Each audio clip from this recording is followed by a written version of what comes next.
Hi, my name is Larry Jordan and welcome to the Digital Production Buzz. We cover everything about digital video, from production to editing to output, because what you don't know can cost you a lot of time and sometimes a lot of money. I'd like to talk a little bit about how to pick a microphone. Now, there are 5 basic categories of microphones. There's the camera mic, there's a lavalier mic, there's a hand mic, there's a short shotgun, and there's a long shotgun. Let's talk about the camera mic first. If I ever catch you using the camera mic in one of your productions, I am going to yell at you so much. The camera mic isn't designed for high quality. It's designed to pick up ambience, whether that's air conditioners or refrigerators or chairs squeaking or people talking in the background. It's all the noise that you don't want in your production. And the things that you do want, the people that are talking, are so far away from the camera you can't hear their voice clearly. There's no quality here. Now, color me undecided if you want, but the camera mic is a mistake. It's there as a backup, but never as a first choice. So avoid using it. Second is a lavalier.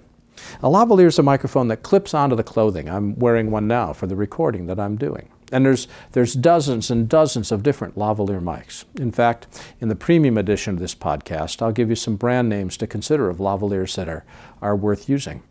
There's a really excellent article on picking a good lavalier mic that was written by Dan Brockett that's posted on kenstone.net. Goes for dozens of pages analyzing with sound samples all the different lavalier mics you can use.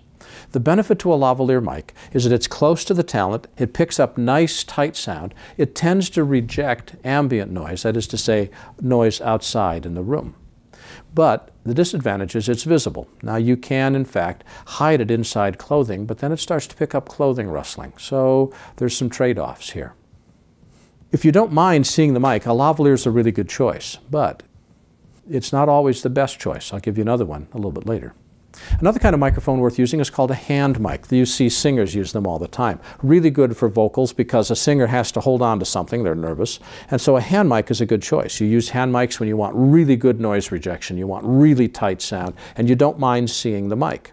Now, a hand mic is a perfect thing to use in a music video, but if you're doing a Renaissance drama of a Shakespearean play, hand mics didn't exist back then. You don't have the option of using a hand mic.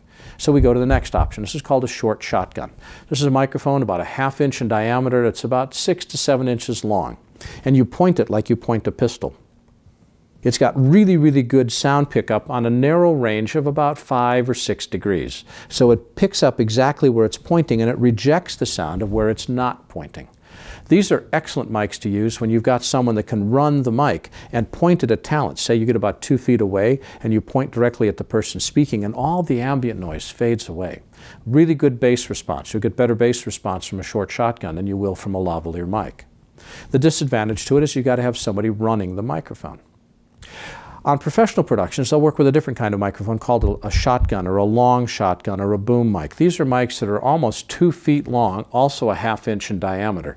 And they'll pick up sound in about a 1 to 2 degree range, really, really narrow pickup pattern, which allows you to precisely target exactly the person talking and ignore all the rest of the noise around it. This is good in a noisy environment like a stage or some other place where you want to make sure you don't hear people rustling or camera movement and that sort of thing. But it really requires an experienced operator to run. A short shotgun can be run by somebody that's just wearing headsets and they can hear how they're pointing it, but a long shotgun needs somebody that's run mics before, so they know exactly how to toggle it as you go between one speaker and the next. If you don't mind seeing the mic, a hand mic, tight sound, really good bass response, excellent for music and interviews. Also good noise rejection. If you want to minimize the mic, a lavalier, not as good a bass response, clothing rustle. You want to avoid clothing rustle, a short shotgun. Many interviews, in fact, are shot with 2 microphones, a lavalier pinned to talent and a short shotgun. That way, if they hammer the microphone or pop a necklace against it, you can cut to the short shotgun and then come back again.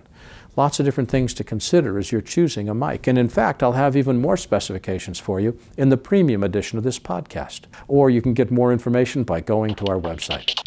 My name is Larry Jordan, and thanks so much for watching the Digital Production Buzz.